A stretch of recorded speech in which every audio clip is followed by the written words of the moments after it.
laawol kisal ko laawol peewal e ɓantal. Naam, assalamu aleykum wa rahmatullahi wa barakatuhu musidɓe julɓe tedduɓe islam ka radio laawol kisal ɗo haray min salmini on ka kiikiide ɗo min landike so tawi hara on fof moɗon hiɗon e jam ton haray no andirɗon noon haray e jumaare be e jumaare hara hiɗen fotta ka radio meɗen ɗo ɗe invité sehuɓe men tedduɓe ɓe seenoɓe yewtana en ɗo ko yowodiri e diina meɗen kam haray no andirɗen noon haray hannde kadi ko sehuɓe men tedduɓe woni ko invituɗen ɗo haray noon ɓeɗo ɓe seenino ɓe fof annduɗen ɗo na fayda ha to jimɓe présentéde sabuna inna ustade Alassana Sow Koluma haray foppo hino andi ɓe haray ko ɓen ɗon hannde wonani en ka ligne ɗo haray ɗen welti ɗen tori Allah subhanahu wa taala Allah reenu ɓe hiwa ayna e aynida ɓe e gandoɓe men ɓen fof e fof amina ya rabbi. Naam ustade en haray joni ɓe ara yimɓe ɓen habbi emin jonita o micro on inchallah. Jaram. Bismillahir Rahmanir Rahim. Alhamdulillah wassalatu wassalamu ala Rasulillah wa alihi wa sahbihi ajma'in. Kadi kon haray musidɓe julɓe nani gotoɓe ko weltanagol on du'ano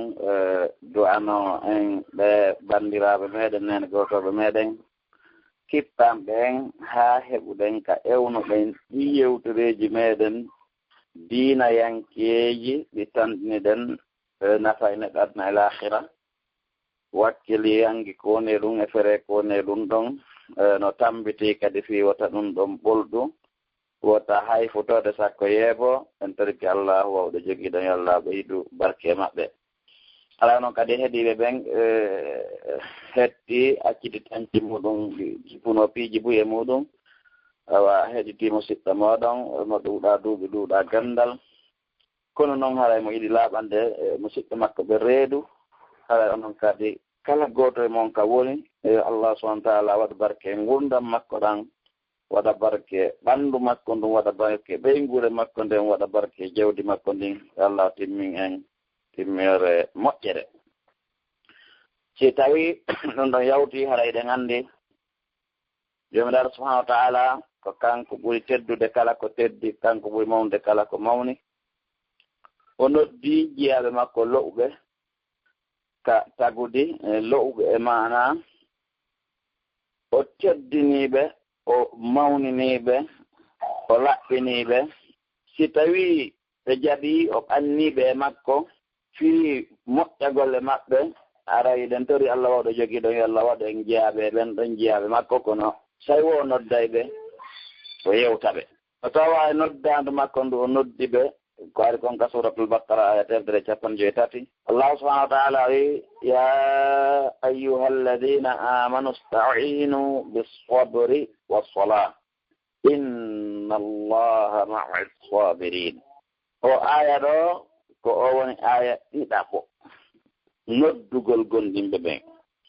ɓe gandi ala noon ko ya ayyuha alladhina amanu la taqulu ra'ina wa qulu durna ko on woni ala noon yani on ɗon ko haɗore laa tagulu la on ɗon ko interdisugol oɗo ya ayyuha alladhina amanu sta'inu ko yamirgol ni kono ko wonɗum woni ɗo ko bis-sabri was-salah inna Allaha ma'a as-sabirin hay ko ɓewo ko Allah subhanahu wa ta'ala moyi bandiraɓe amen gotoɓe an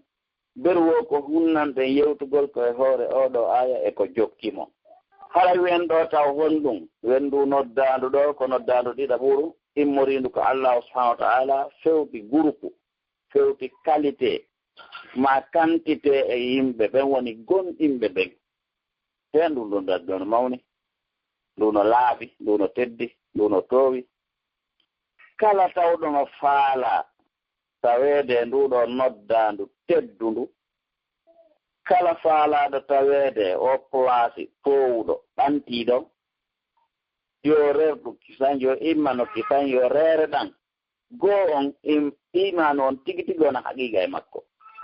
o haƙinƙina lima noon e makko c'est à dire o anda ko gomɗinte kon o anda ko woni ko Allah subhanahu wa ta'ala wiɗi o anda ko woni ko Allah subhanahu wa ta'ala wiɗi o fiɓa ɗum tigi o hoolo ɗum hara huuɗa sikkintintama ɗum wono allahu yamiriri noon on tuma o fodday so hewto martaba ɗon hara o handi o fewndike noddeede noddaandu immorindu ka Allah o taguɗo kammo leydi tagi mo oɗo hara jooni o yoni ka oɗo nodda mo noddaandu kala annduɗo waler mayru haray ko miijoto ko imaginata ko ka cuddi mawentode ko ka suraya c'est à dire ka daccuki haray ko ɗon o tekki koyde makko o jooɗi hakke ko ɗum ɗo foti no woodi jeyaaɓe Allah tedduɓe considirɓe ko Allah noddata kon heɓe duwa wonde ñentinirgal meɗen yo Allah yurme Ubay ibn Ka'b radiallahu anhu o weleemo nde Ubay ibn Ka'b so'i ngal teddungal jenal ɗo Anas ibn Malik fillani radiallahu anhu nulaaɗo sallallahu alayhi wa sallam ma kanno Ubay ibn Ka'b radiallahu anhu Allah yamiri lan yomi jango e maɗa lam yakuni alladina kafaru min ahli alkitab ndaare hino nelaaɗo hino yettinande nelaaɗo nden hino suuratongol wiya yo jannganigol kono heɗemo ndaaron si tawi ono andi valeur noddaandu Allah nelaaɗo makiranimo ni inna allaha amarani an aqra'a alayka lam yakun alladina kafaru qala Muaz wi on ɗum Ubay wi on ɗum Ubay maaki wa sammani laka enen nelaaɗo Allah wowluno mi wiyete noon o wimi Ubay ibn Ka'b Ubay o yewtano mi wiyete noon qala na'am nelaaɗo maaki hi fa baka wulliki san oɗo andi ko haa honto heɓi moƴƴere ko haa honto heɓi teddungal nde tawi wa Allah wasti wolude inde makko wa kanko Ubay ko hadith Imam Ahmad na fillim Imam Bukhari na fillim Imam Muslim na fillim Imam Tirmidhi na fillim Imam An-Nasa'i na fillim hadith Shu'bat arɗo e Anas radiyallahu anhu musidɓe joganani gotoɓe Allah yo okku e ngal teddungal mawnungal ɗo onon musidɓe wootindinde Allah onon musidɓe subbun hinanoɓe Allah onon musidɓe jantotoɓe inde Allah ko ɗuuɗi onon musidɓe ɗaftiɓe Allahu onon musidɓe yondinaniɓe Allah nane noddaandu joomi moɗon taguɗon mo wi'a on heɗe moƴƴe joomiraaɗo yewta on ya ayyuhalladina amanu sta'inu bisabri wassalat inna allaha ma'a sabirin neɗɗanke no muulira noon Allah o muulimo ko lo'uɗo c'est à dire ko lo'uɗo e maana kalima harana wowlinkinagol a ñaa teddungal ko goɗɗo wolanta goɗɗo kono ara ko teddingol mo bani adama ko lo'uɗum tongol ngol no ngol fototo noon fof ko lo'uɗo madda makko on c'est à dire matiére moƴƴinaaɗo mo on ko madda lo'uɗo maana makko on ko maana lo'uɗo heɗe lo'ugol bani adama ka maana jomiraɗo no yewta en ɗon taho jomiraɗo wi innal insana khuliqa halu'an ida massahu sharru jazu'an wa ida massahu alkhayru manu'a jomiraɗo wi neɗɗo tagama ko reere ɗuɗum siko boni menimo gonto pantal no ɗuuɗi hollitugol ngol no ɗuuɗi faamingol kañum haa heɓaali moƴƴere no ɗuuɗi so heɓi noon ko moƴƴi ɗum ɗon ina e goto anndu wonaa fii hewta goɗɗo amma leere makko nden ka tagudi to ko ka maana o loyi on yii o townataa ko mettatamo o faalantaake goɗɗo ko welatamo kon amma ka tagudi makko joomiraaɗo wi allahu alladi halaqakum min da'fin ثم جعل من بعد ضعف قوة ثم جعل من بعد قوة ضعفا وشيبة يخلق ما يشاء وهو العليم القدير يعني كان كتجيم من ضعف ودون دون ده بيتك إمبده بيجي ماتيرجي آلة لودو تاين فوي dengan ditopere bawonde lo erende o tagionge mum o wala nyon dole o yilti o watti on kadi ka wonno ɗon ɗo lowɓe o waɗani on puri imo taga kala ko faala wat noon kanko on tagowo on tigi tigi waawɗon kadi tagugol no surat Rum ko o woni neɗɗanke mo siɓɓe julɓe par ce que nde yewta muñal taw ɓe annden ko hombo wona yewteede ko oɗo woni neɗɗanke mo tawi bullum hoore bullal na bullal ngal fotode hoore nden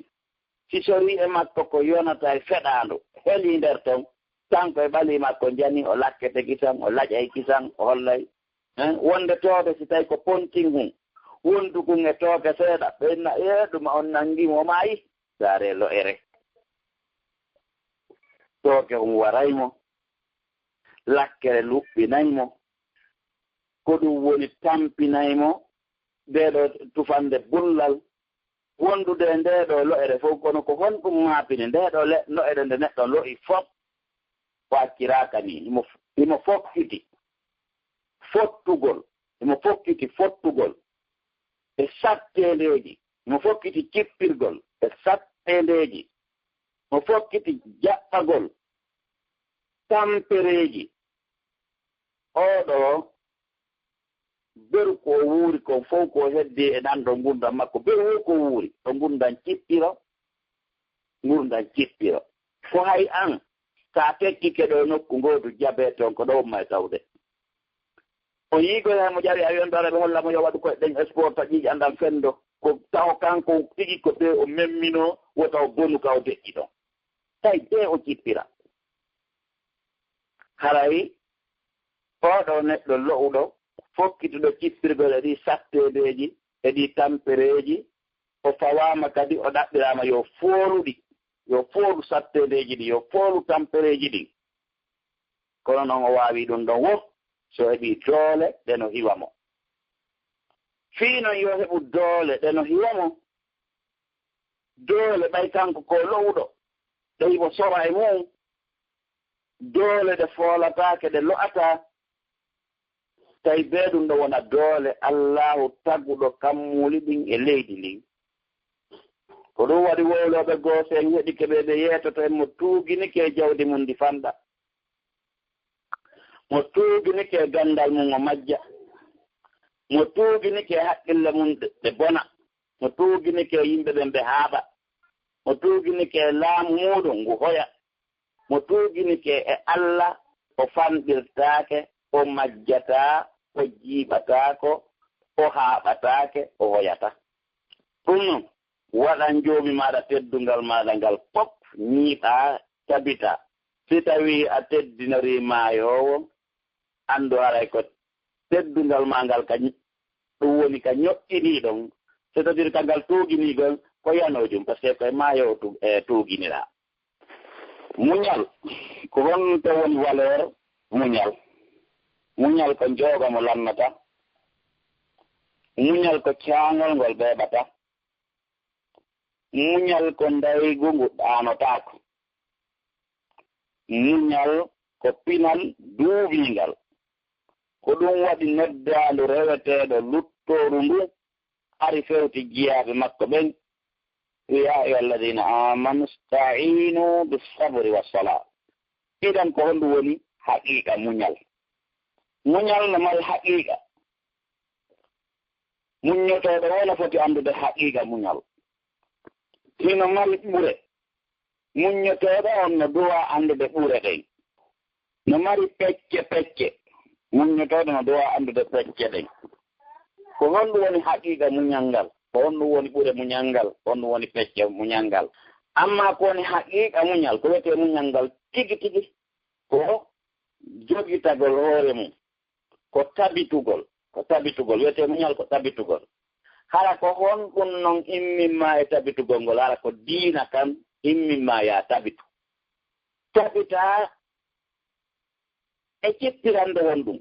hara liɓani ha foolalima hara ko tuuyoji ɗin kañum kadi immini doole tuuyoji ɓanndu ɗin saaleji ɓanndu ɗin koyo immin doole ɓe arane imminande diina kan imminay ma doole ka ɓernde ma ɗin ɗon ɗiɗi cippira imminande diina kan ko wonma e puusure kon fooline imminande tuuyoji ɗin hara tuuyoji ɗin liɓaalima e ko halkete ko ɗum waɗi ɓenni ka arab fa sabru huwa sabatu ba'ith ad-din fi muqabil ba'ith ash-shahawat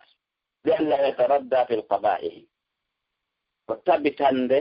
nde diina tan tabintini jiyaaɗo on ka o teeɗondiri ka wona cippirde e memminande tuuyo fiiwata yan e kaanuɗi ɗi.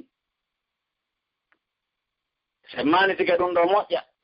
no woodi goye taarifatuuji goye c'est-à-dire ko wowla goɗɗuggo muñal kono ko ɗum ɗo ɓuri mawnude ɓuri laaɓude e ko wiyetee muñal ngal misede ɓangina no yeyi. no waawa weede kadi ko wiyetee muñal ko mbiɗagol tampere. so yo tampere artawe suno ara tawe ande ara tawe rondoɗaaɗi townaaɗi kadi yaada e majji tawa yanaade ma ɗum wiyen ko sokugol wonki mum kin e ko ki faalaaka haɓɓaaki e konko ki faalaaka ki wonda e konko ki faalaaka tawaki ɓe njaati ma wiyen ko wonki dartagol mbeleeɗe mum ɗen haraki ɗo woraali ɓaawo mbeleeɗe ɗen siɗen faala annde muñal ko ɗum ɗo c'est-à-dire ko diina kan imminta ka ɓernde ma ka faamu ma tabitalle ɗe no tabintine yeeso tuuyooji ɗin ko imminta kon ko seytanol ɗin imminta kon ko mbeleeɗe ɗen imminta kon ko wonkiikin imminta kon jogoɗaa wonkiikin dartowaaki dendaningal ɗiɗo haa foolaaki ala woni muññiiɗo sa woni muññiiɗo ko moƴƴere honde marɗaa moƴƴere woodande muññiiɓe ɓen inde mawni alaa ko ɓuri mawnude nden moƴƴere ɗon fuɗɗoɗen taw wi'en allahu subhanahu wa ta'ala o sifori hoore makko muñal fiyen annda valeur mum ka mawni ari e hadise abi Musa radiallahu anhu mo itte juuɗe annabijo sallallahu alayhi wa sallam nelaaɗo maaki laysa min ahadin aw laysa min shay'in asbaru ala adan sami'ahu min allahi ta'ala innahum la yad'una lahu waladan wa innahu la yu'afihim wa yarzuquhum akhrajahu al-Bukhari. Nelaaɗo sallallahu alayhi wa sallam maaki alaa hay gooto maaɓe maaki alaa hay huunde muññiinde lorra ko nde nani huunde muññiinde ma hay gooto muññiiɗo lorra mo nanata lorra mo lorrete o nana lorra on haa hewti allahu subhanahu wa ta'ala. nelaaɗo maaki no woodeɓe Allah tagi darotoɓe uddita hunnduko mum kon haa ko haaɗa noddana Allah ɓiɗɗo wiya Allah no mari ɓiɗɗo joomiraaɗo ndaara konko mettoto ɗon hakkilko kammuli leyɗe e pelle fowli fof faalde muñcaade takadu samawatu an yatafattarna min fawqihinna ila akhiri l'aya fiiɗi faala bonde pecet sabu ko ɓe noddani Allah ɓiɗɗo kon kono haɗata Allah kañum sellina ɓe arsika ɓe jonna ɓe ɗoygol jonna ɓe ɓiɓɓe jonna ɓe masinji ɗi ɓe jawa e muɗum waɗana ɓe nemaji ɗin fof wondude ko ɓe wowlata kon no mettata mo noon alaa ko mettita mo awtiwa ko ɓe wowlata kon o alaa ɗum ñorɗowo Allah karamakoɓe meɗen ɓen maaki jomiraɗo subhanahu wa ta'ala sifar hoore muɗum muñal ko maana habbagol siforgol mo muñal ko yani nawigol o acci few piiji ɗin fof kono lette ɗen o acca ɗon haraɗa lorramo ɗon o ɗiɗa mestinanamo ɗon siɓe hoynamo ɗon wonde kono kanko waɗaɗa ɓe ɗiɗo piiji fof habbo lettugol handuɓe lettede ɓen haa leere nde yona araw haw jaali kanko kono anndude noon no tawa e nde Allah subhanahu wa ta'ala as-sabur ko muññotooɗo moƴƴa noon nde ɗo inde no tindina temɓugol ma timmugol muñal Allah ngal e on wonɗo mo yeddude tawa moƴƴereji kone e muñal yimɓe muññotooɓe ɓen yoniiɓe teddungal e waso Allah subhanahu wa ta'ala holli ko kamɓe wondi inna allaha kaaya tigi ma'a as-sabirin kanko wonde muññotooɓe ɓen ko wondigal hongal neɗɗo wondi ɗo e Allah ko wonde Allah reenayi o muññiiɗo Allah hiwaymo Allah howaymo Allah hisinaymo immorde e yimɓe ɓen sabu noon kala mo Allah wondi e muɗum haɓɓiiɗo wona e hoore on ɗon o yangoto si tawi a heɓii Allah alaa hunde ara ko faɗuɗaa nde Allahu subhanahu wa taala hawtidi Yusuf e mo sikke makko ɓen ɓe hawrondiri ɓe fotti ɓaawo nde cerdegal ngal juuti hakkunde maɓɓe ɓayde nganndi gisa hakkunde annabi Yusuf e sikke makko ɓen ɓe naati ɓe tawimo tekki hoore jullere laamu Misra ɓaawo nde Allah ɓantimo ka ngayi ka ndiyam ko wiyetee ka koloyru Allah naɓi mo e yiɗugol mo giggol timmugol ko yiɗee kadi giggol timmugol hakke ko giggol ngol tiiɗi ko Yusuf yiɗaa kaw yaari ton giggol ngol tigi lorroyay mo kamɓe tigi ɓeymo a innaka la anta Yusuf qala ana Yusuf a jekkayma wonkiiji ɓeeno landande weemuɗo faalaade heɓuɗo jaabawol c'est-à-dire ko hennum townuma haa e o martaba towuɗo ɗo Yusufu jaabiiɓe jaabawol ngol ɓuri mum laɓeede ala o wiiɓe hon ɗum innahu man yattaqi wa yasbir fa inna allaha la yudii'u ajra almuhsinin kaya ko onon mi yeetotoon kala hulɗo Allah reeniita Allah pikkanmo tawi ko Allah hoɗita pikkanmo o muññii ko wonaa waɗeede kon o muññii ko haani muññagol kon Allah reebataa golle ɓen yimɓe labinooɓe laɓɓina par ce que ɗo haɗon tigi tawama min almuhsina ko ɗum waɗa Yusuf wi fa inna allaha la yudi'u ajra almuhsinin innan fa inna allaha la yudi'u ajrahu par ce que ɗon tigi aɗa tawama eran almutqinin almukhlisin ko ɗum waɗi kala ko jogo maaki ma massani qadarun bi kurhin aw rida illa ihtadaytu bihi ilayka tariqa kodri mi naali lan ko mettatanmi ma ko welatanmi ta ko kodri e hewtiɗinmi si wonaa mi heɓiray sabu ɗum ɗon laawol e ma an Allah subhanahu wa taala amdul balaa ala rida minni bi anni araftuka fil balaa'i rafiqa o wi Allah rewnu e hoore an jarrabuyeeji maaɗa ɗin hayɗi weliima an Allah hawraniima heɗi rew e an rewnude e an min miɗo annduma si mi heɓi jarrabuye aray kadi kam wondi won ɓiɗɗan o no tawa e ɓure muñal Allah subhanahu wa taala o sifike joddi golleeji ɗin o waɗani golleeji ɗin ko haa on to joddi ndin hatti o wi mo waɗi moƴƴere wootere mo mari moƴƴi 10 so a gollii gootum joomiraaɗo hokkiima 9 tawta ko waɗtaa ko wona 10 si wonaa sadaka amma sadaka fii Allah an ko a gomɗinɗo sadaka on ka ɗaɓɓaaɗon no laaɓi waɗanaaɓe ɗon ko foddu e wee muɗum o waɗaniima on sadaka ɗon 700 ɗum ɗon no ɓuri ɗi a golleeji hedditiiɗi o wi masalu alladina yunfiquna amwalahum fi sabilillah ka masali habba kono andirde ɗen ambatat sab'a sanabila fi kulli sumbulatin 100 habba on ngare abbere ma nden ko 700 yaltinta ɗum ko sadakaji ɗen si sadaka bani adama so woni ittoro sadaka no laaɓiri har na yiinori na manti na bid'a na fi shirku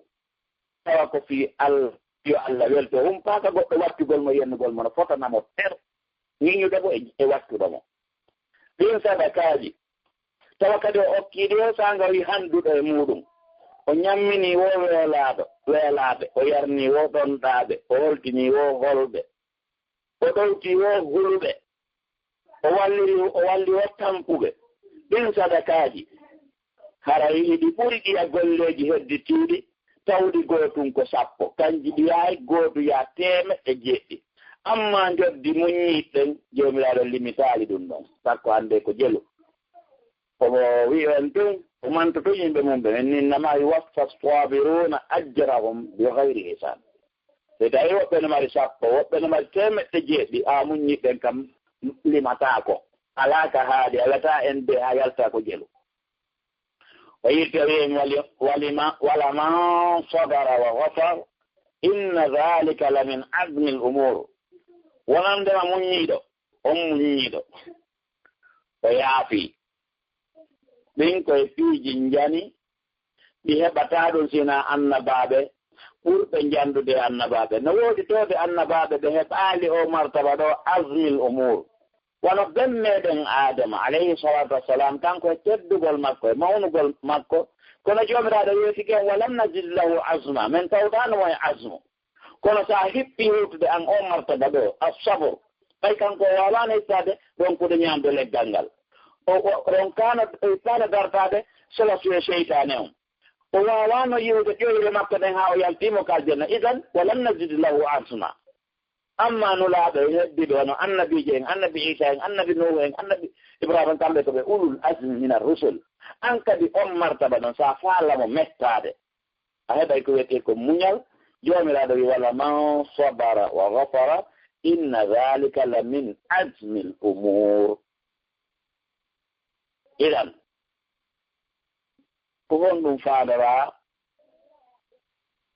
woni ko faalora muññiɓɓe nge ngol ɗo konngol innama yuwaffa sabirun karno koɓe ɗo makki ko assaimuna woni assabirun hoorooɓe ɓen ko ɓen woni muññiɓɓen sabu ko ari ɗon ka sunna selluɗo itta nabi sallallah alih w sallam assiyamu li wana ajisi bi jeli aɗa o laali ko jeli korka mari o waɗanaali korka baraji eɓɓaaɗi o wi ɗum korka kan lii wa ana ajisi be konon kadi Allah jantaaki ko jelluyoɓe te muññiiɓe ɓen itan ɓe wi muñalngal ko korka kan kono en tawa jooni naa korka tum woni muñal wonaa korka tum muñal naatata e mum si o heɓa valeur piiji buy ɓe muñal naata e mum si valeur o yaltita wallahu alam no tawa e ɓure korka ɗen Allah subahana taala sife muññiiɓe ɓen sifaaji heewɗi o jantike muñal ka alquran telen nokkeeri 70 kala koɓe ɗo 90 e goɗɗum o baki ko ɓuri heewde e darajaaji e moƴƴereeji o baki ɗum e muñal ngal o waɗii ɗiɗo moƴƴereeji ɗiɗo mbarjaariiji ɗiɗo darajaaji ko muñal ngal rimata ɗi helelen subhanahu wa taala no yewta fijjiyaɓe muɗum wa jaalna minhum a'imma yahduna bi amrina lamma sabaru min waɗiɗo ɓeɗo almaniɓe ka diina arowo ka amen wo hewtaga be wura ɓawa maɓɓe sinalungal or ƴokki wo ko selungal argol ka amen ko hewtata ka amen wo ko yurɗo ɓawa ɓeɗo ko kamɓe ni almani kamɓe ñentinte wari noon ko ɓene tinnide yimɓe ɓen koko men yamidi ɓe ɓe tindi yimɓe ɓen kon hina ndeleɗe maɓɓe ɗen wona faale wonki kono ɓe hippude ɗum wolamma sabaru tabaraka wa taala yatammat kalimatu rabbika alhusna ala bani israil bima sabaru jami aɗa konngol makko moƴƴol ngol timmunoore bani israil en ko ɓen ñande firawna jokkunoɓe ka ndiyam kono noon ko wanno konngol ngol timmi bima sabaru ko ɓay ɓe muññino sabu ko ɓe muññi kon joni hasantara jiyal makko tawaɓe moftanelaɗo sallah sallam wala najziyanna alladina sabaru ajrahum bi ahsani ma kanu yamalun min yoɓay ɓe jiyaɓe amen muññiɓe joddiji maɓɓe ɗin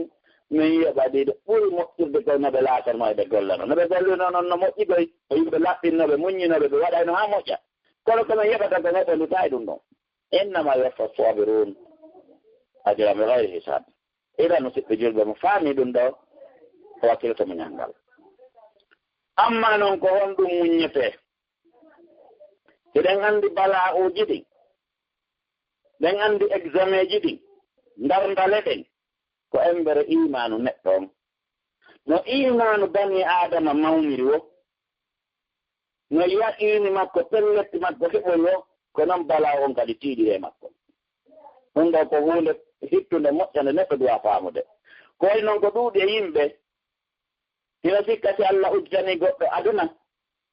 ɗum ko dalil Allah teddinimo hino sikka si Allah ñobbani goɗɗo aduna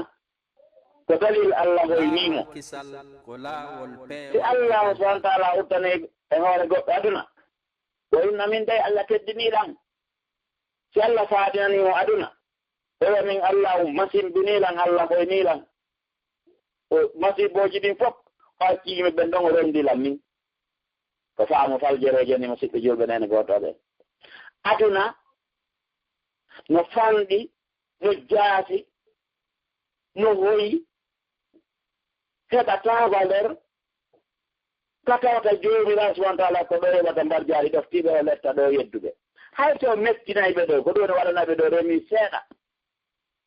mais na ɗo woni pelaasi yoɓirɗo ɗoftiɓe ɓen ma lettirɗo yedduɓe ɓen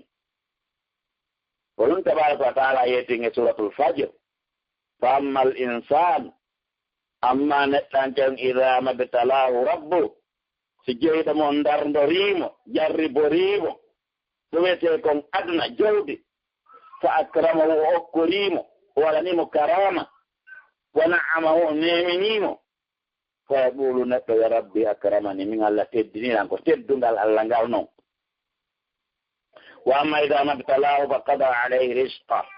amma si Allah darndorimo fanɗinangol mo arsike on si Allah faadini hoore makko ko heɓata o jeeya kon fa yaqulu rabbi ahanan oya joomi an hoynilam ɓeɗe waylanno ndir denen julɓe ɓen siɓɓe julɓe ɗen goto ɓe ɓeɗo ɗo kombo woli goonga ko heɓude jawdi aduna wi Allah teddini ɗum on woli goonga kaako o faɗuɗo aduna wi Allah hoyni ɗum ko kanko mari goonga jaabawol ngol ko on ɗum wona oɗo wona oɗa ɓe ɗiɗo noon na goonga ɓe woli sabu noon teddungal tigi tigi wongal ko woni koye ɗoftagol Allah hoyende haqiqare nden ko woni koye woɗɗitagol Allah ko ɗum waɗi jomiraɗo jaabi ɓe ɗiɗo noon jaabawol ngol taƴungol pat tawi kalla ko ɗon yeeso jumlaji ɗi oɗa wiiɗo akrama ni o oɗa wiiɗo ahana ni o jomiraɗo jaabi ɓe ɗiɗo noon kalla wona gono maɓɓe idan kala jarrabuye no jarriboraɗa anndo Allah faandike e ma hoɓɓitugol jonubaji ma ɗum Allah faandanike ma ɓantugol darajaji jomiraɗo yiɗanima poas mo golle ma hewtata sa faalama yo ɗum ɗo henane wonane haqiqa heɗiti annabijo meɗen giɗo ɓerɗe meɗen muhammadin sallallahu alaihi wa sallam o ñortane suddare nden e hoore ɗum ɗo laaɓane pos hadise Mus'ab ibn Sa'd himoytimo e baabe makko radiyallahu anhu on ɗo maaki qultu ya rasulallah ayu nnasi ashaddu bala yimɓe ngo ko hombo ɓuri sattude jarrabuye kalne laaɗoaki al anbiya annabaɓen ثم الأمثل هو تبرد وند example و النبات ستة بور نندو ده النبات و فالأمثل نو كنت يبرد نندو ده النبات و وما كي يبتل الرجل هذا سيندو تسارة نحن نجرب على حسب دينه بركو مريكون نديرا فإن كان دينه صلبا سدين ماكو كان إيكي يوئي تيدي تكي استبد بلاؤه جرب يما كنتيلا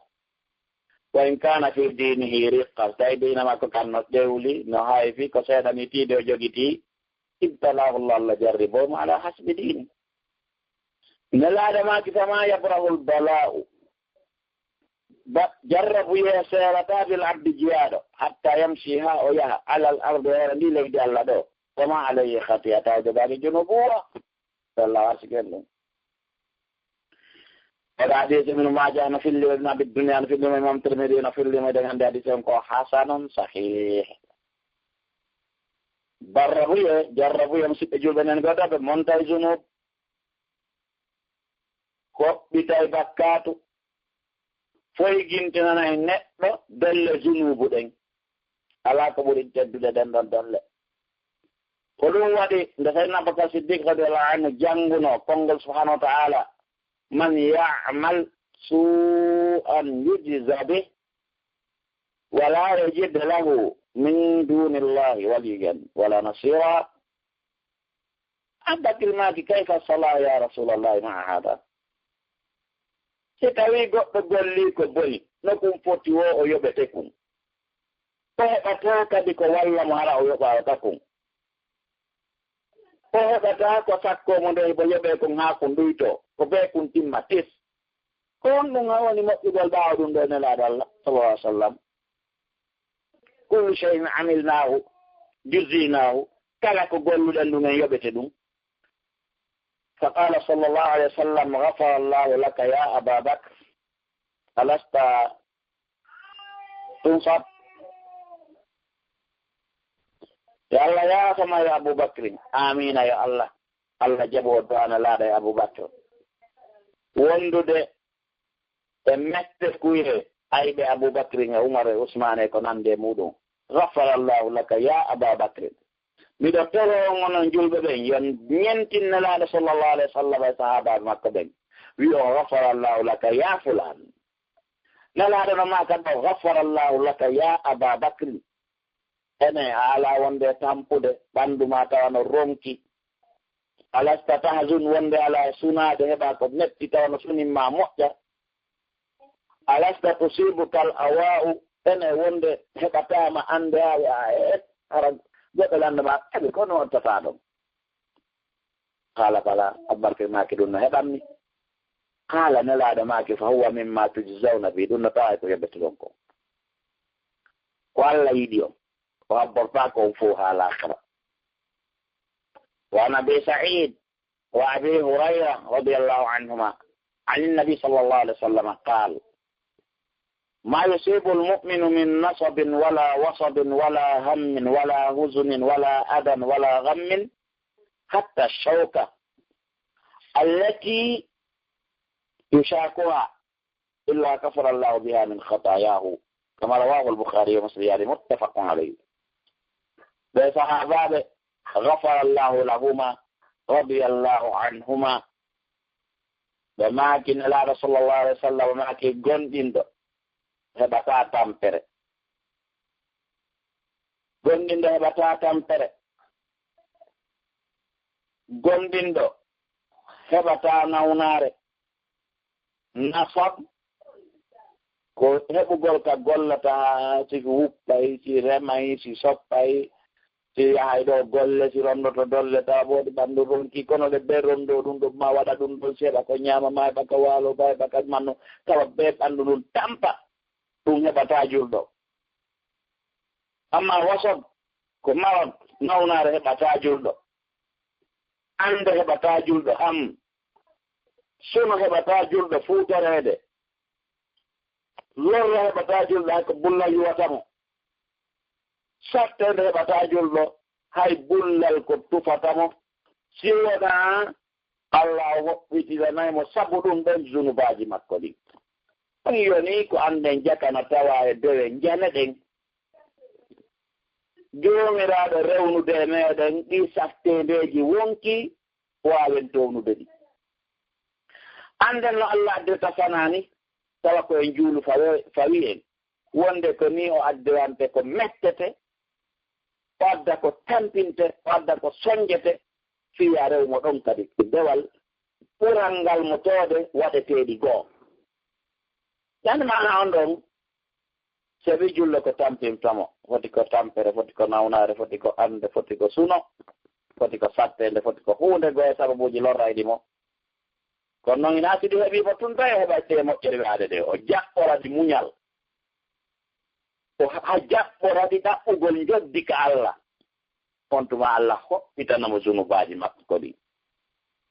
keno siɓɓe julɓe lannodiren tawi bullal tufaygal neɗɗo masin bini gomɗinɗo o muññike ko ngal tufimo kon o wullitaake yimɓe o daarino ittirangal san wullitagol o weltano Allah hawrindinɗomo e tufugol mum ngal ɗo bullal ɓay hari ɗum ɗon no windi Allah taala hoɓɓitanamo junubaji makko ɗi kono wiiden e sonnaajo julɗo mo ngata muusata o jibina dambugol e juutugol boobo no boltiraɗa no bawliraɗa ɗon ɗo sattende muyningol hippa hejugol ka suudu neɗeeɗo ɓiɓɓe rondito ndeɗo tampere kono wiɗen e nden sattede ɗon kam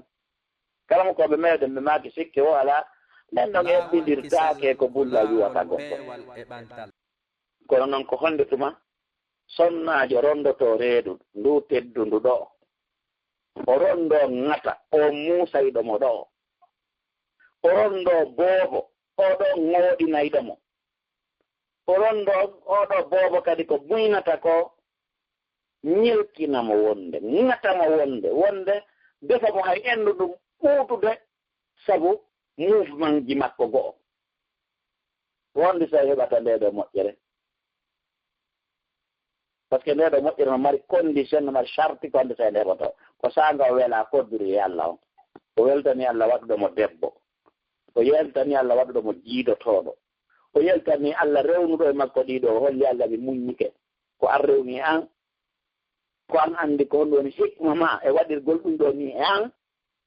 mi weltike mi yettima e dow oɗo nema ko nematoɓe ni ɓeɗu o allahumma arzuqni min addurriya ma yakunu sababan fi ijji l ummati l islamiyya wa quwwatiha allah hokkoran ɓiɓɓe ɓeno wona sababe ko teddina moftel islamu ɗen jonnade doole amma on suddiɗo wulto ndu reedu men dande ɗum iwata hoɓɓitotomi oɗo suddiɗo wullitotoɗo sabu ko woni e sowade ko sabu kono e jibinde kon o faaleno hettorgol no hettori o wonde yo haw bonna reedu ndun bonnugol reedu ndun defama wonde jarriboreede kadi joni ndun reedu ɗo sippunono muusino juuti o annda Allah joomi ala jarribogamo yaltugol ƴiiƴam wonde haade o maayi wara ƴiiƴam to ƴaale makko hande kadi wonde Allah danamo tamperuji goo buusendi jooto itte ka reedu nun hoosa itta e makko o rondo sattendi wondude jeeɗɗo fof o harminane kadi baraji ndaari o harminani hoore makko nde ɗo moƴƴere ndiɗo joddi haray haanani no bandiraɓe meɗen ɓen nene gootoɓe meɗen sonnaɓe meɗen ɓen neniraɓe meɗen ɓen ɓe faama moƴƴa ko honɗum woni muñal ko honɗum muññete ko honno muññorte sabu non mo hawjani kodduri e jarrabuye Allah woniri jarribagal ma a hawji o iw e ma ado allahu ka huuli o iw e ma ɗon jarrabu e ɓurta sowodirde ko ɗum ɓe nayi sa fokkiti ɓillagol a fuɗɗike yeygol keeji ɗi a yeytayɗi fof mo jarribama ko doyi o watta adda o mo yiyete hay si haɓɓiɗa ɗo hala ko ɗengal ngal kadi haɓɓiraɗa ha mayɗa si andu aljanna wifima nde wotere a andata ɗengal haɓɓe no ka taganoɗa hiɗa heɓɓira a anditata ɗum fewi wallahi so a woni ɗe climatiseur a rondama e makkeero a jogike ɗo kala ko ɓuuɓe ko ɓutte ko weli henndu yiite jahannama wifima nde wotere pat a sikka bitagaɗa e huuɗe joyene pulal wiyem mo bambima itande daasima ñallala yejjide ko bambumako miijitino ɗum ɗon tuu joddi ndin no mawnira no jarrabu yewontiɗi ɗo ko ɗum sanaki radiallahu anhu fillitine ala sallallahu alih w sallam maki ida arada allahu bi abdihi alkhayra ajjala lahu al-uqubata fi dunya wa ida arada allahu bi abdihi sharra amsaka anhu bi dhanbihi hatta yuwafi bihi yawma alqiyama wa qala nabi sallallahu alih wa sallam inna idama aljaza ma idami albala wa inna allaha ta'ala ida ahabba qawman ibtalahum faman radiya falahu rida waman sakhata falahu sakhat nelaɗo sallallahu alih wa sallam ɓe makanen so Allah fananike mo'otagi moƴƴere tawi ko moƴƴere Allah fananimo lette ko bonni Allah o tawi Allah accantamo Allah yoɓa e mo adna ɗo sabbata ko alakhira ko ɗum waɗi wonde si goɗɗum heɓima weltano Allah eɗen gandi Zaynul Abidin radiallahu anhu o fotti e goɗɗo yennimo o ɓortiɗo lekki ba kon hokkide min ko zunubi mi waɗi ko ɗi woni no yennude ɗo na si Allah fananike jiyaɗo muɗum moƴƴere wonno bone Allah woniri nangude jiyaɗo mum Allah muyani jiyaɗo mum bone Allah jogitoto zunubaji makko kala ko bonni Allah mara zunubu ɗin ton yoɓatamo ɗi adna ɗo wona ko weli ha o tawoyadi o hettadi noɗi timmiri yawmal qiyamati ande mawnugol joddiji ɗin no wonde mawnugol jarrabuyeji ɗin si Allah yiɗi yimɓe wattana yila moƴƴe banndiraaɓe julɓe, wattana yila moƴƴe nene gootoɓe julɓe. Si Allah yiɗii yimɓe, si Allah yiɗii yimɓe o jarriboto ɓe. eyo jayo giggol Allah ngol no wondi e jarrabi e Allah on. c'est-à-dire si a faalaama anndude si Allah no yiɗuma ndaari ko won ɗum jarriboraɗaa. sa welaama ko Allah jarribi maa ko Allah welaamama. sa tikki ko Allah jarribi maa ko Allah tikkaniima. yimɓe muñalɓen ko yimɓe janna ɓen noon. Ali Zayn al-Abidin ibn al-Husayn radiyallahu anhu o maaki mi jannga ɗo arabe on en fof ɓeeɗo ɗen no gasa ɓuranmi wawde firugol. ida jamaa allahu al-awwalina wal-akhirin yunadi munadi ayna as-sabirun yadkhulu al-jannata qabla al-hisab qal fa yaqumu unuqun min an-nas aw unqun min an-nas فتلقاهم الملائكة فيقولون إلى أين يا بني آدم؟ فيقولون إلى الجنة. فيقولون قبل الحساب؟ قالوا نعم. قالوا من أنتم؟ قالوا نحن الصابرون. قالوا وما كان صبركم؟ قالوا صبرنا على طاعة الله وصبرنا عن معصية الله حتى توفانا الله. قالوا أنتم كما قلتم ادخلوا الجنة فنعم أجر العاملين. علي زين العابدين ابن الحسين رضي الله عنهما بماكي سي الله هاو دندي ادي be sakkiti bana imam Tirmidhi fi lawi hadith be ko hasan eno to konto muñiɓe ɓe naata janna ɓe hasbe yani aɗa ɓe hasbeede groupe dukkal immorde yimɓe immo c'est-à-dire jama yimɓe immo malaika ɓen dawa jaɓɓoɓe konto e ɗon noon mbeɗi ɓe adana ɗo ɓeɓe yaadi kal janna yaadan hasbeede tani mbeɗa yaadi kal janna ade men hasbeede ande kadi onon ko mumɓe ɓe ko mene woni muññinoɓe ɓe ande kadi ko onno wonno muñal mo on amenen ko mene wonnoɓe muññiɓe ko mene wonno muññiɓe ɗo ɗoftagol Allah kala ko Allahu yamiri men min anndi ko kanko yamiri teddani men wo hayfani men wo min waɗa e hoore meɗen wela ko mene wonno muññiɓe kala ko tawi tikkinayi Allah min ɓattataako hay si sattani men hay si hoɗnude waɗi min ɓattataako min wuuri noon haa Allah ƴetti men wonki jiɗinte ko noon min wayi malaika ɓe wuy kono wiruɗon noon tigi naate aljanna moƴƴi njeddi golluɓe golle moƴƴe yani sifaɗeɗe golluɗon ɗo musidɓe julɓe nene ɓe taɓen muññagol ko qualité ji jelu e dow ndelo e dow fondation ɗeya andinale ɗe andinirnoɗen yawtunoɗe ko honɗum woni muñal kala mo koɓɓen sendi muñal ngal fecce tati ɓe waɗi feccerana nden muññagal e dow farillaji Allah ɗin muññina wonkimaaki wawaaki foolaaki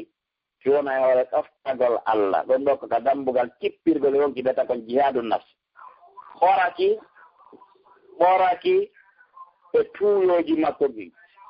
haɗaki feƴƴintingol dewgol yawgol ka hewta on ɗo no tawa jikkuji annabaɓe ɓen e moƴƴuɓe ɓen imam Shafi'i radiyallahu anhu rahimahullahu maaki Ali ibn Abi Talib radiyallahu anhu maaki as-sabru min al-iman bi manzilati ar-ra's min al-jasad muñal si telemma ka gondinama si eɓɓeyama e neɗɗo si muñal telemma ka gomdinal telemma ka diina si muñal daaridama e geɓe hedditi en ka diina eɓɓama e neɗɗo haray no wa'ani diina ka wona hoore wa'ani bani adama on imamu Tabari maaki Ali ibn Abi Talib gongi sabu noon iman on ko ɓernde nden andugol ɗengal ngal irrito tere ɗen gollitira mo muññaaki e dow ko tere ɗen gollata foɗe tere ɗen fawayo gollu ko hay o fodda e gomɗinal ngal wi'eede ko o gomɗinɗo werlintine huɓintine acceɗon muñal koye dow gollitirgol sariyaji ɗin jooni sa muññike a waawi golli sariyaji ɗi Allah shar'ini e hoore maaɗa nin ɗum hayno nande e hoore ka wonani ɗon ɓanndu wonande neɗɗo. Ɓanndu neɗɗo timmata san hoore. ɗum farillaaji ɗin fof no haton jini musidɓe julɓe muñal ndeyɗa tottaɗi. sabu wonki neɗɗo faalaaka saaneede, faalaaka humeede. ko ɗo ay portoɗe ndene waalorde wiigol l'islam on no saani rewɓe, no saani worɓe, no joggitiiɓe, no wiiɓe waltaa ɗum, no haɓɓiɓe, no jawtore julɓe. islam on no waɗi neɗɗo on yo saane o ñaama ka nafata mo ɗon taw mbeewoy ka lorrota mo ɗon. wonki noon faalaaka ɗum few. ko ɗum waɗi ki haaɓay. siki waɗi huunde moƴƴure haa ki haaɓay. ko ɗon tawi no waɗɗi neɗɗanke yo muññin wonki makko ɗin e ɗow ɗoftareeji ɗin. o feññina waawgol wonki makko kin e dow ɗoftareeji ɗin. seede muɗum on noon so weeɓitiiɗe aayeeje wonde suratu Ra'd aya hakkunde 21 haa 24 entaɗe ɗo aayeje no ɓangini ɗoftareeji buy haa ɓe sifora ko kamɓe mari fonndoji ɗin tigi tigi. kono résultat on yaltitoyay ka ko muñal ngal jeyi hoore nde. qala taala walladina yasiluna ma amara allahu bihi an yusal wa yakhshawna rabbahum wa yakhafuna su'a al-hisab والذين صبروا ابتغاء وجه ربهم وأقاموا الصلاة وأنفقوا مما رزقناهم سرا وعلانية ويدرؤون بالحسنة السيئة أولئك لهم عقبى الدار جنات عدن يدخلونها ومن صلح من آبائهم وأزواجهم وذرياتهم والملائكة يدخلون عليهم من كل باب سلام عليكم بما صبرتم فنعم عقبى الدار. وعندما ننظر إلى الآية 24 نجد أن الله تعالى يقول فيها سلام عليكم بما صبرتم. وهنا نتساءل لماذا قال صبرتم ولم يقل بما صليتم؟ وقد تكلم عن الصلاة ولم يقل بما أنفقتم، وقد تكلم عن الإنفاق ولم يقل بما وفيتم، وقد تكلم عن الوفاء بالعهد ولم يقل بما خشيتم، وقد تكلم عن الخشية. لماذا بما صبرتم؟ لأن كل عبادة يقوم بها العبد لا بد أن يلفها الصبر بعباءته. ست جول بنين قوتوبة سندال دي دو آيه جمرا دو والذين يصلون صلة الرحم ينين عندي دو يخشون ربهم وجبال غوني صبر ابتغاء وجه ربهم صبر عريدو كجبالني جمانغالني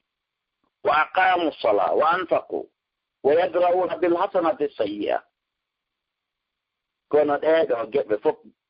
جبنا دو سكتري آية أو مودي كسال وني هورمم on dadi few on hettike on waylori e probléme bima sabartum sabu ko muññino ɗon kon emba galle moƴƴe luttooje ɗum woodani on moƴƴi battane ko heɓu ɗon. sangani rawɗen oɗo aya no gaynaɓo en tawa subhanahu wa taala wiɗo kisal woni dow mum sabu ko muññi ɗon ko landodiren par ce que no hani ka landodiren fi on no jomiraɗo wiyani sabartum ko muññi ɗon o wiyani bima sallaytum ko adori ko ɓeynole salatu nder ton ko aqamu salat ɗo kiɗon noon o wiyani bima sabartum o wiyani bima anfaqtum ɓeynole o wi wa anfaqu mimma razaqnahum ko fi on no jomiraɗo wiyaali sabu ko hunnuɗon aadi. ɓeynole jomiraɗo tabaraka wa taala addi e ayon hunnugol aadi yufuun siɓe timminayno ko fi won ɗum jomiraɗo subhanahu wa taala wi muñal o wi aali mi kulol elle jomiraɗo weti fi khasiya ko waɗi noon dewal wo dewal mandite moƴƴa dey ko goonga on ni wallahi dewal wo dewal ngal jiyaɗo ne wadde so ɓornaali dewal ngal jilbaabu ma wi en ɗum burmusu muñal dewal ngal timmata dewal ngal timmata dewal ngal moƴƴata julde feere wo muñal wona julde si julde nde wona julde c'est à dire muñal no wonani julde taruhu wonani ɓanndu ɗon julde nde ala muñal no wawa ɓanndu ndu ala ruhu sabu noon mo muññaaki e julde mum nden o tottataande wona Allah yamirimo noon o soppayde o waɗete mouvement jafikka ko entraînement woni mo ŋaaño himo fitta kine himo ñitto himo sulmo himo mowla hoore himo ŋaaño e seraaji sera tigi tigi a taway ko tagayi o annda ko on ɗum o woni e muɗum julde kañum no lanndi deeƴere ko ɗum waɗi moƴƴiɓe feɗɗiɓe ɓen hay so haalnama e masal ittugol bullal sattirgal ɓe ma opération makko noon tawi muɗum ma taƴugol koygal kamɓe naawirgol ko tiwringol ko wigol accani fuɗɗo juulugol muñal ko ɓe jogii ɗon on ruuhu muñal ko ɓe jogii ɗon taƴinayi koyngal hara musaali ɓe ko wano noon deeƴere ka julde ɗe anndi ko togalal julde nde ko farillaaji julde ɗen gorko arino ka juulirde o tawi nelaaɗo sallah sallam no tooɗi o juuli o salmini nelaaɗo sallah sallam nelaaɗo ma ƴilɓe juulaaki c'est-à-dire ko waɗɗa ko ruuhu alaa to yaani muñal alaa e mum o yilti o warrino o wowiri o salmini nelaaɗo ɓe watti ko ɓe wowi ko yilto juulaali haa timmi tati ɓaawɗon o wihe mi wawata sinaani e maaki so a juulay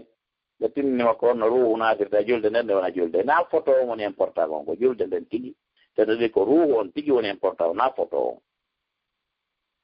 ko noon imam ahmad fellitanike en e juuɗe sahabajo no wiye albadri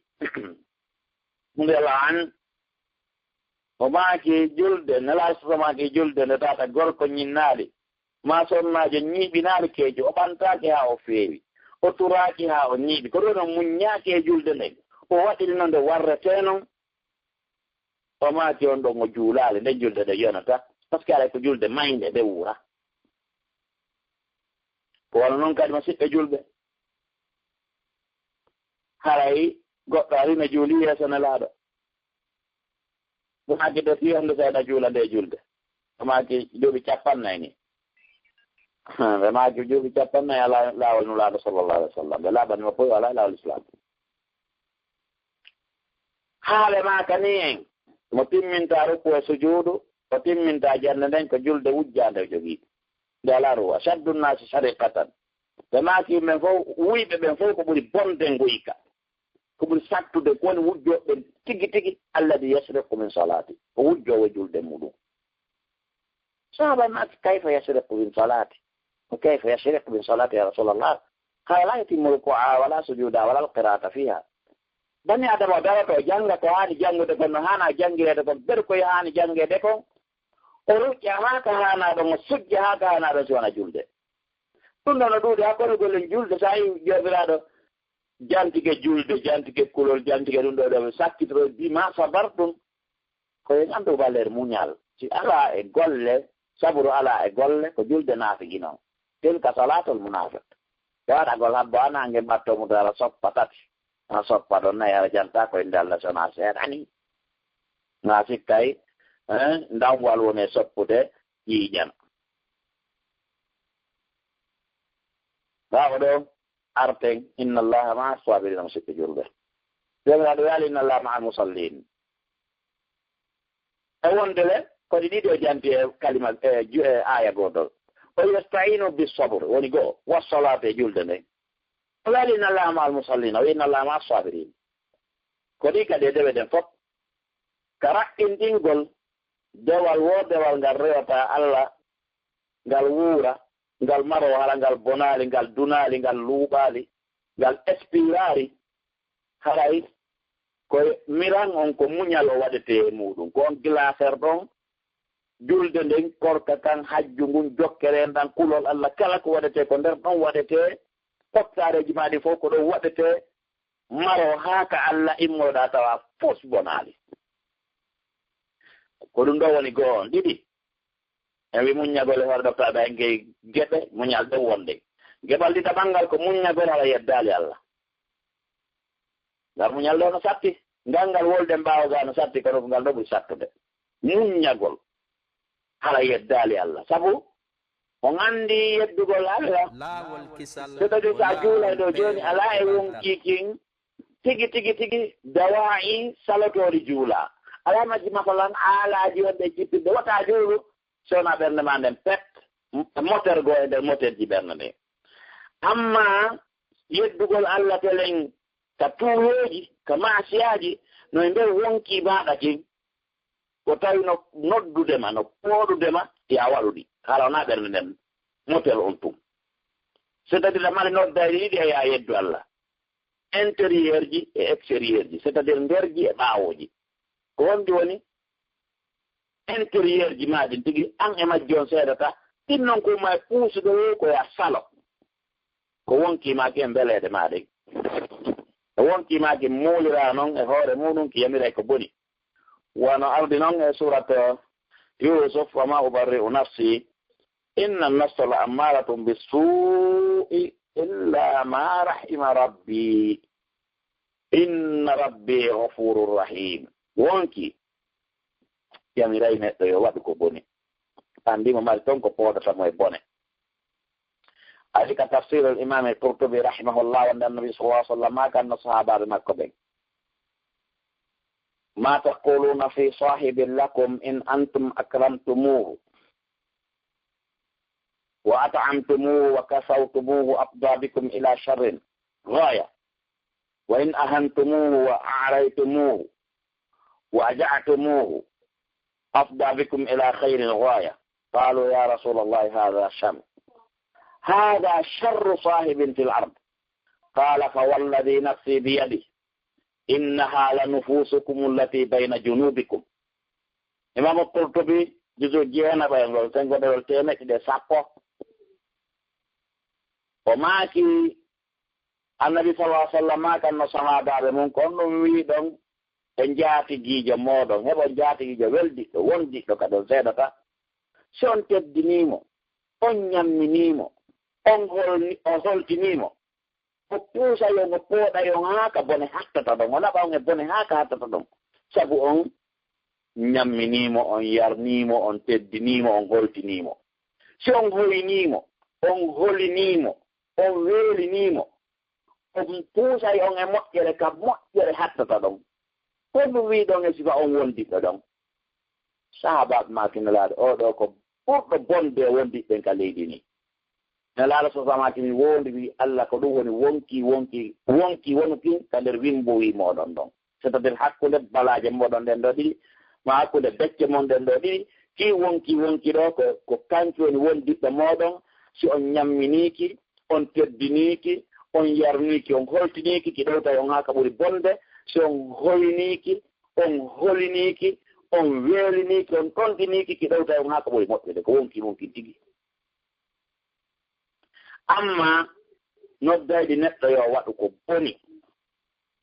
extérieur ji ɗi yaasiji ɗin ko seytane aduna miɗo faala kadi yo watta yila moƴƴa mi wora ɗo ka arab arden ka pural wa amma dawa'i al-kharijiyya fa shaytan wa dunya fa dunya turidu an tastakhdimahu laha wa taj'aluhu asiran li shahawatiha wa mata'iha والشيطان لن ينسى أبدا أن هذا المخلوق وهو الإنسان فضل عليه ولهذا فهو لن يدخر جهدا في صد عن سبيل الله وعن الحق يقول مولانا تبارك وتعالى إن الشيطان لكم عدو فاتخذوه عدوا إنما يدعو حزبه ليكونوا من أصحاب السعير سورة الفاتحة noddayɗi yaasi yankeji ɗin hannde a heɓi ko noddete ka nder suudu ma ko cippira jooni noon ayɓe ma ɓen yaasi ɓurɓe mawde ɓen ko seytane aduna no faala wattudema maccuɗo muɗum aduna no faala wattudema korɗo muɗum tawa hiɗa wakkili rondagol ɗo birikije wurure ƴewna étage 10e ñallal ngal fof a wakkilaki sujjande Allah darde ɗiɗi tawiɗa wakkili jindude kiɗa wakkili lakkede ɓiƴolire doga ƴawra jolda tawa heɓata feere no juulirana Allah fana e ala sana e futuro aduna ƴefte watte prisonnier muɗum prisonnier tuuroji mum ɗi e dakammeji mum ɗi aduna ko ɗum faala e mana ɓooɗudema e ɗum seytane yejjitata ɓooma an o tagaɗo ɗo ɗulle ko neɗɗo teddinaɗo e hoore makko kanko seytane ko ɗum waɗi seytane hula no heɓi occasion mum o acci kum fuuti wakkilare makko nde fof ko sakkagol ma e laawol Allah ngol ko sakkagol ma e goonga ko ɗum waɗi joga sontare seytane ko gaño moɗen jogitemo gaño ko noddata parti makko on fedde makko nden ko fiyoɓe won ɓiɓɓe yiite jahannama yo Allah o dandu en ko ɗum waɗi yimowo ngo yimi o wi o woli ɗo ko moƴƴi illa li shiddati shiqwati wa ana'i inni ubtulitu bi arba'in ma sullitu iblisun wa dunya wa nafsi wal hawa kayfa al khulas wa kulluhum a'da'i maaki sona sattende malkitore an e tampere ko mi mari mi jarri borama piiji nayi ɗi wurtama e hoore an iblisa e aduna e wonki an kin e mbeleede an ɗen ɗiɗo nayi ko kontor an ko ayɓe an o maaki ko honno mi hettorta ɗiɗo fof ko ayɓe an honno heɓirta ɓeeɗo ayɓe ko kaafa honka heɓata ko aala hombo heɓata ko ciɓɓira e ɓe ayɓe ɓaleɓe ɗo nayo iblisa no iwriɗa aduna no iwriɗa wonki makin no iwriɗa mbeleede ɗen no iwriɗa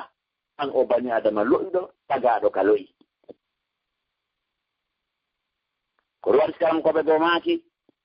muññagol hala yeddali Allah no mawni no mari baraji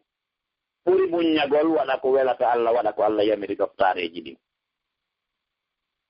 koɗo waɗi sena Omar o winno lettre o winno nabi Musa wa Sharif on ɗo ardini mo Yaman o ɓaaki no fayima muññagol yo Abu Musa wa Sharif muñño andu muñal noon ko muñalleji ɗiɗi ko ɓuri oyano ɓuri oya teddude muññagol masiboji ɗin sena Omar maaki ɗum no moƴƴi heɓa masibo muññoɗa kono maaki ko ɓuri ɗum moƴƴude o ko muññagol hala memali ko Allah harmini kon ko ɗum ɗon kadi ɓuri moƴƴude o maaki andu muñal ko ɗum laami gomɗinal ngal ko ɗum waɗi sen wi'i kulol Allah ande ko wiyete birru kon fof ko kulol Allah woni dow ko honno no woni kulol Allah tigi ko muñal Ibn Taymiyya rahimahullah ko maaki mo Yusufa laatino ke ko Yusufa muññi kon toftagol o debbo ɓeygu o lamɗo e affaire kon ɓeygu lamɗo noddimo e mum kon ko Yusufa muññino ɗum kon ko ɗum ɓuri timmude ko ɗum ɓuri mawnude ko ɗum ɓuri marde baraji edi ko muññino kon ko singira makko ɓen bugimo ka woyndu kon sabu noon hari ka woyndu o mara laawol beewo muñño par ce que ka ƴawre o ala tawi ɗon beewo muñño koɓe sondimo e ɓen makko kon ko ande ko suno kono tawi beewo muñño sabu ko ala laawol ka o hettira ha hoyto e ɓen makko ɗiɗo piiji marché hoore makko tawi ala ko waawi na kanko faggiti ɗum ɗon o waawa jiyaɗo mara e ɗin ɗon feere si wona yo muñño ko goo o muñño ɗiɗi o muñño tateru seɗa ɓe muññoyo sabu Allah o fanka fewndo ko haana fanke ɗengal o moƴƴere ma o muñño ɓay ala ko waawi amma ko muññino kon kanko Yusufu o yeddali Allah e o debbo ko noddimo e mum kon ngal muñal ɗon ko Yusufu suɓinongal ko kanko welanongal simo faalano arayno e debbo ɗo ko wonki makko kin o kombaati tentini sababuji ɗin tawi no dolni moƴƴa noddayɗimo yo tawtu debbo e ko debbo faala kon tawi sababuji ɗin no timmi o Yusufu ko suka kendejo suka kecco ɓen fof ɗen anndi ko rendidigu noddata suka kon noddata mawɗo e ɗum yaani suka ko mari doole ko mari faale renndugol kon jano yaani ko ɗum nawyire mala ɗum ɗon ɗiɗi Yusufu ko célibataire jo jomba o mara laawol wo ka ittitatuyo makko on fewɗo ɗon o heɓi ka newi ka weli fii ka weddi kono oɗo taaki silbateeri yaagal makko ngal ko koɗo siɗen anndi ko ɗiiɗo ɗuuɗata hersude yimɓe ɓe anndaamo ɓen siɗa e leydi tawi fof anndaama a ɗuuɗata hersude ɓe yimɓe ɗon woto tawi konɗa ko hakkunde mawɓe ma hakkunde israɓe ma hakkunde weldiɓe ma hakkunde wondiɓe ma ɗum naa gootum noon ko jiyaaɗo o sa mo yeeya o sooda ko maccuɗo c'est à dire maccankaako kadi ɗum tawi hersa e neɗɗo si tawi ko maccankaako haqiqa ngu o debbo no laba woni go'o o debbo ko ɓeygu lamɗo c'est à dire ko premier dame pays o debbo ko kooho na o korɗotoɗe aynaynoɓe ɓe ɗiɗo on korɗo ko ɗum woni Yusufu o debbo aynayɗo ɓe on ko ɗum woni moodi debbo alaaɗo yahi few tawi ko noddata Yusufu kon rerɗinamo e waɗugol ɗeɗo golle no tiiɗi wondude ɗiɗo fot debbo on kadi tambira ni Yusufu ko piiji ɗiɗi kadi jaɓa komi nodduma e mum kon si wona ɗum sokkoɗa a fokkiti kaso sa waɗade komi wima ko wondude ɗiɗo fot Yusufu muññi e suɓande makko e ɓurnugol ko woni ko Allah kon ko honto ɗum ɗo eɓɓodirta e ko muññi kon ka koloyo ko tawi ɗon aɗa alaa ko waawi ko ɗum waɗi ɓe wii ɗum tawi yawmaaki muññagol e dow tottugol ɗi ɗoftareeji haray ko huunde timmude ɓuri muññagol woɗɗitoo ɗi harminaaɗi kono kadi muññagol ɗi puuroji wonaade noddeede muɗum no ɓuri kadi muññagol woɗɗitagol harminaaɗi go'o ko ɗum waɗi so ɓen ɓe muñña ɓen ko tato arana on ko tertiiɗo tuuyoji mum ɗin na ɓaali ɗi ka harmi ko daraja tuubuɓe ɓen ni ɗiɗaɓo on ko weltorɗo kodduri Allah on ɓaawo kadi nde o tertii tuuyoji ɗin ko daraja ruuɗiiɓe ɓen noon tataɓo on ko yiɗuɗo ko Allah gollata e makko kon kala ko Allah waɗi e makko ala mo weltori ko daraja siddiqinaɓe ɓen ni sayna bakar siddiq en ko postoji maɓɓe ɗin noon hay noon geɓal tota ɓanngal ko muñal siɓɓe julɓe ɗere goto ɓaade yawte ndiɗo ɗiɗi ko muññagol e dow masiboji ɗin tiiɗa wonande ɗi masiboji heɓa e ɗi neɗɗanke e modde masiboji e jarribayeji eɗen hannde aduna ɗo ko galle jarribagol galle darndagol subhanahu wa taala landike en ka qur'an am hasibtum an tadkhulul jannata walamma ya'tikum mathalu alladhina khalaw min qablikum massatuhumul ba'sa'u wad-dharra'u wa zulzilu hatta yaqula ar-rasul walladhina amanu ma'a mata nasrullah ala inna nasrallahi qarib qala subhanahu ولنبلونكم بشيء من الخوف والجوع ونقص من الأموال والأنفس والثمرات بشر الصابرين سندالي دو كادي أنت أدنى كو أدنى جربوا وأدنى نجلا وأدنى ميتن نجيب إندراء سنو أندي موسى فاتو غول كو فالانو هبو غول كو فالانو يوم لا نسكن ناتاني الجنة hala hewtaale moon ko arno sifa ko arno e ɓen addiɓe on memino ɓe sattedeji e lorraji ɓen ko ɗum woni ɓe waɗɓe yeƴama ɓe dimmbama haa nulaaɗo on tigi gonɗi ɓe wonde makko e landike ballal Allah ngal honde tuma arata ibrahim atteyila ballal Allah ngal atti Allah wi wallahi men jarriboto on seeɗa men ɗuɗɗinta kono men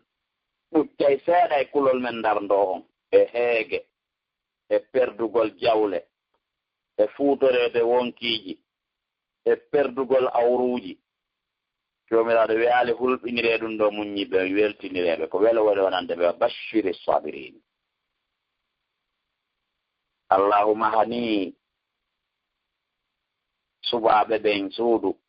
bana allahu lil akhyari baytan sama'uhu humumun wa ahzanun wa judranuhu dur Allah mahani ɓe o suɓii ɓen suudu pila ko mayru on ko suno e annde miiru on ko lorra wa adkhalahum fihi wa aghlaqa babahu o naadiiɓe nde ton o sokkii dambugal ngal wa qala lahum o wi'iiɓe miftahu babikum sabr saabiwal udditaygal ngal dammugal kani sokki on ɗo onon ɓeeɗo mi suɗoy ko muñal muññiɗo o sottay mo muññaaki o ko ɗon o lutata aduna ko kaso gomɗinɗo ko aljanna keefeero gomɗinɗo jarriɓete aduna fiyo laaɓu fiyo darajaaji makko toowu e nder oɗo aduna mi toowata aljanna أبي رضي الله عنه ما كان الله صلى الله عليه وسلم ما كان الرجل لا يكون له عند الله المنزلة فلا يبلغها بعمل فيه فما يزال يبتلي حتى بما يكره حتى يبلغه إياها ابن أبو يعلى ابن هبان ويرون في اللي أودو حديث بين مسلي وندن الله صلى الله عليه وسلم ما كي غوركو نوالا نبلاسي الله نوالا نمبلاسي كمودو kono ala o hippata gollude ko hewtintamo population tawale ko ɗon o weeroyta o seerata Allah no jarribaade mo jarriboramo ko mettatamo haa Allah o hewtinamo population en tori ke wawɗo jogii ɗon kanko yurmete wota o jarribo en ko en townata yo jarriboro en ko towneten o towna en darajaaji ɗin o hewtina en ka dal aljanna katata golle men tun hewtintano en محمد بن خالد في اللي كيجود بين مام سرمودو مام سرماك وندنا نولار صلى الله عليه وسلم ونامين العدنا ماك إن العبد إذا سبقت له من الله منزلة فلم يبلغها بعمل ابتلاه الله في جسده أو ماله أو في ولده ثم صبر على ذلك حتى يبلغه المنزلة التي سبقت له من الله عز وجل إمام أحمد أبو داود أبو يعلى الطبراني ɓeɗo filli ke oɗo hadis jabiniɗo wonde nelaɗo sallallahu alih w sallam ake jiyaɗo si tawi adinoke binnolngol ko allah allah wendanimo place tawi o hewtata place on saabu golle makko ɗen o hippata gollude ko hewtintamon place allah jarriboto jiyaɗo makko on ka ɓanndu makko imma o waɗa puƴe ma ɓulle ma o okkoramo siccuɗo takko makko ko piyamo ma ko sokamo ma ko tampinamo ma o waɗa jarrabe on ka jawdi imma nde heɓata ko ma ko heɓi o perday ma ka ɓiɗɗo makko o waɗa mettende ka hakkude makko e ɓiɗɗo makko on soñja so muññike ɗum ɗon ko ɗum woni o muñño ɗum ɗon on sa hewtoya place mo Allah windannomo on muññagol ɗi masiboji aduna sattendeji gurdal fooɗanayi neɗɗo malal aduna e lahira weleede c'est-à-dire wala malal ko wela ko ñaawore Allah nden o heɓa malal gañagol ko ɗum woni heɓugol yiidoygol e Allah Allah no weltani ɗum kono noon sarti on no woodi dey koka frappaɗa frappande aranere nden ɗon koyo masiba ngon frappe tum muñoɗa ina ya eto haa ronka tappitoɗa haa ronka losoɗa haa ronka yilɗano yami muññike hara musidɓe julɓe nene gootoɓe kono jarrabu ye on hewtiri wela ye on ara ɗon ñaawore Allah subhanahu wa ta'ala nden on tigi anditande annabijo sallallahu alih w sallam aɗa wiye sonnajo no jarriba Allah jarribi sonnajo jaɓiti ɓiɗɗo makko Allah jarda andotomo woni nelaɗo ma kani sonnajo on ittaqillaha wasbiri hulu Allah muñoɗa sonnajo maki ilayka anni pottolan ɗiruɗo fa innaka lam tusabu bi musibati an ina an heɓi komi e masibo alam taari fo annda tawde ko masibo on ngo heɓinni nelaɗo feƴƴi fa qila laha sonnajo mi wiyana innahu rasulullahi sallallahu alih w sallam ko nulaɗo Allah on ni goy sallallahu alih w sallam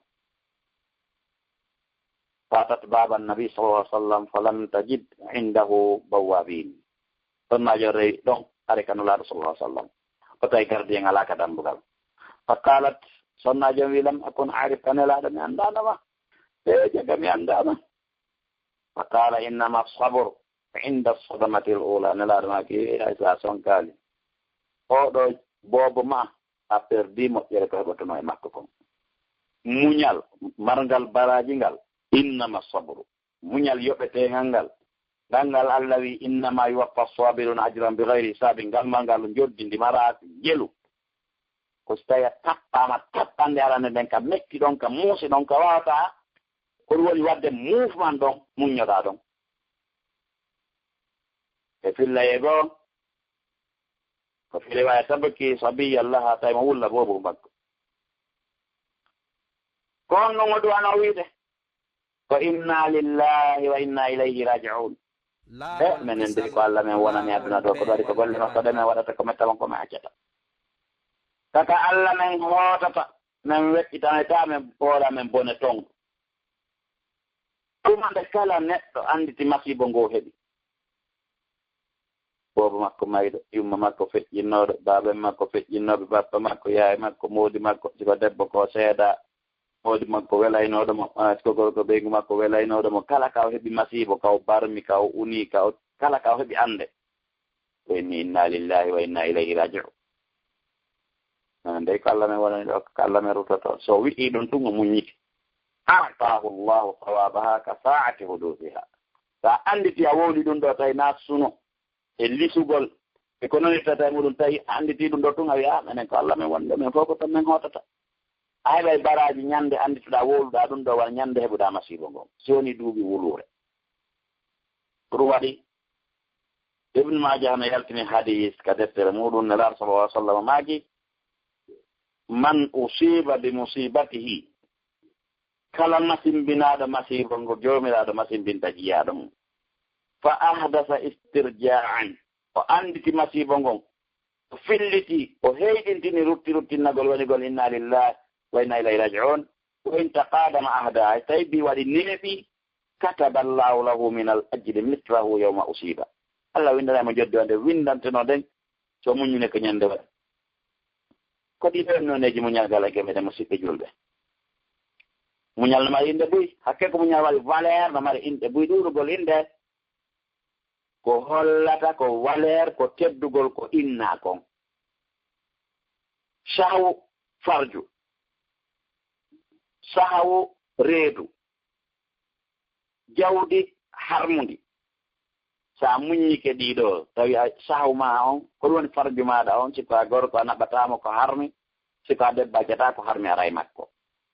reedu ma ɗum a ñamata e mayre ko harmi few a ñamata e mayre sona ko annduɗa no dagi jawdi a memata sona daginde si a wa'ini ko honno weteɗa hara a woni iffa wa wari a woni nefiniɗo reeniɗo shawatul farji e batne mal ko wiyete ko iffatan wa wari an heɓugol masibo ara ɗen ƴaaki dogali ƴawri joldi surtout sanga fotti ayɓe ɓen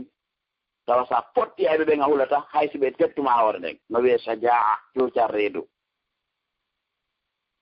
si tawi a dogi wona kulol reedu haɗugol wonki mum kin ɗaɓɓitugol tana muɗum sangaki tikki ɗum ko wiyete ko hilman muñal wasa jaatan cuucar reedu kadi si tawi noon a ɗaɓɓita yimɓe ɓen tooñaaɓe yana e haqqeji maɓɓe ɗen ko ɗum wiyete ko laawol kisal ko laawol peewal e ɓantal ranagol yimɓe ɓen e haangeede sa woni muññotooɗo ko nani ellaaji yimɓe i namɗa ma ko goɗɗo yeetima wota yeeto hay gooto a woni jogitotoɗo ɗum wiyeɗa kitmanu sirri suuɗowo gunɗo si a woni mo fantinta ni ka ñaamugol ni ka yarugol wiyeɗa zuhdan ruuɗiɗo si tawi a hodirtake jawdi ɗuuɗundi e fandundi wiyeɗa dabtu nafsi neɗɗo ono wawi jogagol wonki mumki si tawi a woni yaltintinanteɗo jawgi tun cikko e muɗum funsa waɗa ko faala wiye albatoro ko laaɓi kon muñal ko ɓural julɗo kala no haten jine maggal ngal ɓural ɗo ka diina makko e ka aduna makko no waɗɗi neɗɗo nde wawata wonki makko kimo ɗannaki rondagol sattendeji rondagol mettuɗi hara o sonkali o sabbito résultat ko résultat on neeɓi arali wo habbomo kala ko tawi ara ñande goo hewtay kala ko tawi no arde ñande goo hewtay ko ɗum waɗi on tigi no hani ɗannude wonki mumkin kippirgol ɗe molloɗe jarrabuyeji arayɗi e makko ko ɗe teddi wo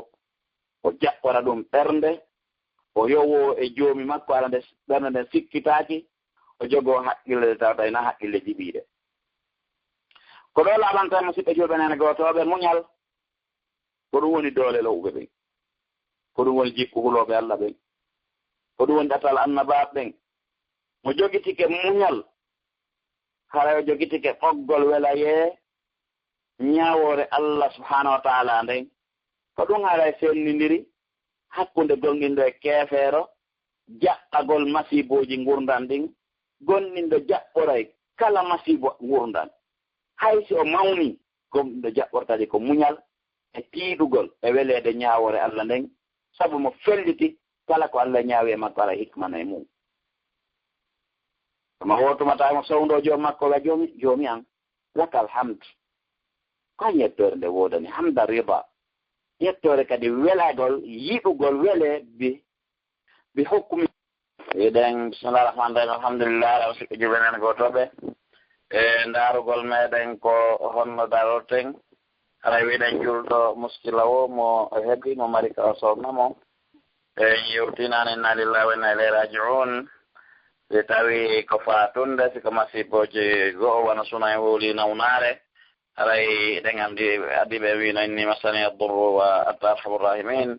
Allah jaabini ko ɗum wonno résultat on amma heɓuɗo andeji goo kadi ɗinaɗin ɗo wona summa ma sattedeji goo la ilaha illa anta subhanaka inni kuntum min adh-dhalimin en andi jomiraɗo jaabino ɗum ɗon kadi darde on ɗon kadi nder ndiyam haray ka tigi tigi nelaɓo sallallahu alaihi wasallam kadi no maaki jeyaɗo saabi ande koyne Allah mani abduka wabnu abdika ila akhiri addu'a ɗum ɗo kadi ɗen ande Allah ittanaymo ande makko nde wattanamo ko welo welo si tawi kadi ko kulol ayiɓe ɓe makko nande muɗum hasbunallahu wa ni'mal wakil haray résultat on tigi hodda e nema immorde kalla e ɓural ko boni wo mematama so tawi kadi ko angal jibingol ma leetugol neeɓi jibinali sabbi la tadarni fardan wa anta khairul wasina woɓɓe torinoke Allah subhanahu wa ta'ala fastajabna lahu wa wahbna lahu yahya wa aslahna lahu zawja enen en mara ande sina haray hiɗen mari ka yahen lekki goɗo ndemal solution haray ɗum noon tigi tigi on eɗen haani yiltide alhaaliji men ɗin nden fof e Allah siko pehe ayɓe ɓen ko nanta e muɗum contrôle dina ma contrôle jawdi ma contrôle wokki wa fawwidu amri ila Allah inna Allaha basirun bil ibad ɗen andi résultat on ko waqahu llahu sayyi'ati ma makaru ila akhirihi haray ka tigi tigi aya on khulasa on jomiraɗo wi'i ya ayyuha alladina amanu ista'inu bis-sabri was-salah inna Allaha ma'a as-sabirin haray jomiraɗo subhanahu wa ta'ala no dijja makko gonɗiɓe ɓen o noddiri ɓe konngol iman fiyo himmeji ɗin immo moƴƴa ɓe ɗora yamirore Allah rewete ɗon kono dando dinaɓo ɗum ɗumni e simore teddude nden haray wallitorgol muñal e piiji mum ɗin fof adna e lahira wallitora julde ko ɗum ɗon jonnata on tigi ɓural ngal haɗamo kadi waɗugol jaasuɗi ɗin Allah no wondi e muññiɓe o sembinayɓe o wallayɓe o renayɓe o tiiɗinayɓe haray ka tigi tigi ko ɗo wonɗen e daraɓe hannde kala ko hawruɗen e sawaba ko immorde Allah subhanahu wa ta'ala kala ko faljude haray ko immorde am min wowluɗon e cheytane teddin gollan e moƴƴagol an e yurmin gollan ko hara gollitirali faljere nden toronɗami kadi Allah yaafolan fallitami kadi fallitirami nomi famira so tawi a yii kami falli ɗon on accay haqqe tigi tigi juuti moƴƴa kono ko ɗum ɗo famno yewtude hannde wassalamu aleykum wa rahmatullahi wa barakatuh naam ustare waleykum assalam wa rahmatullahi wa barakatuh mode on weltanama ndu ana torka Allah subhanahu wa ta'ala on yo weltano yoɓon ha yoɓon aljanna waɗanan ɗum ɗo kamande kamo ñandu ɓiɓɓe nafata haray weltike fota ko na seeɗa haray ɗo min wuno wadde question réponse seeɗa kono ɓay haray juuti jemmi seeɗa haray kuppodiri kadi ɗum ɗo andi Europe ɓen manni seeɗa joni min da question e réponse on sen accata prochaine fois inchallah taji o kadi inchallah na woɓɓe kadi ɗon hannde minen komin hette bariɓe ɓen hirtaki tawa tigi tigi hannde daruɗen ɗoɗen pultoren kollutikante Allah tawne e yeeso moy tawi mo yaale hara eɗen pewndiri yaafo e ko bonnidirɗen wo e kollodirɗen wo haɗa min gattillen amdo yaafi Allah hawten kal janna makko amina ya rabbi haray on jarama albarka boy yo Allah yoɓum ko ɓuuri moƴƴude haray min salmini ɓenguren ɗen fof ton